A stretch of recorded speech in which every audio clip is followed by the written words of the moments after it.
All right, continuing the conversation with Brandon Rosen, who was there as an eyewitness right up front at the booth, at Charlie's booth when he was assassinated. Brandon, bringing you back. So this happens. To fight this guy, this lunatic, is pumping his arms and fists. Tell me, when you saw Charlie get hit, tell us what happens next. They got him off the stage and into an SUV fast. The people around that, was there anything unusual? What did you notice about the people who were on the stage with him at the time? I I didn't notice anything about the people on the stage with him. I know he had talked very highly about his team and named them all by name. And so I didn't notice anything else unusual besides this man that was next to me. Um, but yeah, I didn't even see him carried away because I think I was too focused on helping me and my friend get out of there. So Uh, let me ask this: so anything at all? Like, even is there something you play through your mind and go, "Oh yeah, that I'm not gonna. Maybe that doesn't sound right." Is there anything at all, even when you're leaving, discussions that strikes you as odd? I mean, the sickening thing that I saw was some of the liberal protesters there, some of the students there, just laughing and jeering. I'm not alleging that they had anything to do with it, but more Right. that they are just celebrating the death of this beloved man. And unfortunately, I did not notice anything else suspicious besides this man who is very very clear in my head, and I hope that they're able to bring him in for questioning. I'm sure they will. I'm sure they will. Cash Patel, FBI director's on his. He's en route, Utah, right as we speak. Brandon, Mm. how you doing? Thank you for asking. I think talking about it has helped ground me. I've been trying to push the image of what I saw out of my head for the past 24 hours. And yes, talking about it recreates that image in my head once again. But I think I can now tell myself this is not a nightmare. This is reality, and all I can do now is move forward. So in short, I'm doing okay. Well, okay is that's good. We're good. We're proud of you, my friend. Talk to people if you need to.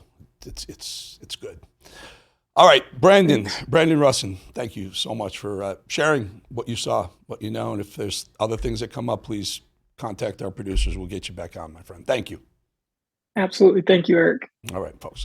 Our next guest, the executive director for the Foundation for Freedom Online, Mr. Mike Benz. Mike, you've been listening to a harrowing recount of one of the most tragic moments maybe ever in American history.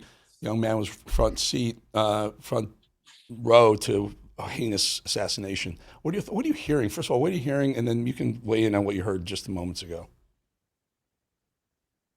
It's all mortifying. It's I think it changes the history of this country. It casts a pall of death over what had been really an unbroken series of successes. It's felt like within this movement, within the cultural unity and solidarity that people have felt. Um, this is a loss of an unbelievable and hard to process magnitude. Charlie was a force of nature. I would not be here without Charlie. I don't think we, as a movement, as a cause, would be here without Charlie. He was a child prodigy in this, with a very unique set of gifts that you almost never see in the same person. What what this cause needed most in the early days, a decade ago, were institutions. There was a there was a feeling within America, and a voter base and an electorate and moms and dads and kids who had a feeling about the way they wanted the direction of this country to go in. But what really makes a cause or a movement durable is the construction of institutions. And there were no MAGA institutions until this 18-year-old kid, Charlie, shows up, and he builds not just any institution. He went straight into the lion's den, the most hostile place on planet Earth for an American populist cause. Colleges and universities. I think Turning Point now is 3,500 college chapters. When I was in college, nobody wanted to be labeled a conservative. Nobody wanted to be labeled a Republican. All there was college Republicans, which was a social death sentence. There was no community. There was no solidarity. There were no events. There were no speakers or parties or networking or everyone having each other's back. And Charlie built that from the ground up. And he did that as a communicator, as a long-term strategist, as a bridge builder. I think Charlie had the most difficult job out of anyone. In some ways, more difficult than the president. He had to wrangle every side of MAGA, all of the cultural flare-ups between one side of MAGA versus another, between one side of an issue versus another. And he had to always find a way to bridge them together in order to keep them unified as a cohesive, unified force. And that's very, very, very difficult to do. And that responsibility was put on. You sometimes see that in the wisdom of elders who are able to be diplomatic spokesmen, ambassadors, communicators, but also clear, linear, logical thinkers. Charlie did that as a kid.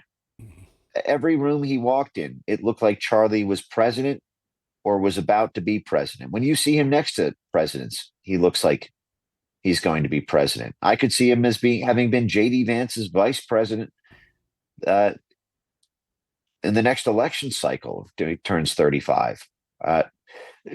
He did the impossible, building institutions, and that gave a green light to other people that try to build institutions. So we need 1,000 more institution builders, and we just lost our best one to a cold-blooded, gruesome, grisly, broad daylight execution. I think what has to happen at this point has to be an extraordinary message sent from our FBI and law enforcement. An example has to be made. So frankly, you're touching on something, Mike, because I want to delve into this. And what I'd like you to do, let me take a quick break because I want to delve into this because for this guy to pull off a one shot, where is he? He gets away. It makes me feel like there's more than one person behind this. But I want Mike Benz's take after the break. Can you stick around? Yeah. Yes, sir. Okay, we'll be back in 2.5 minutes.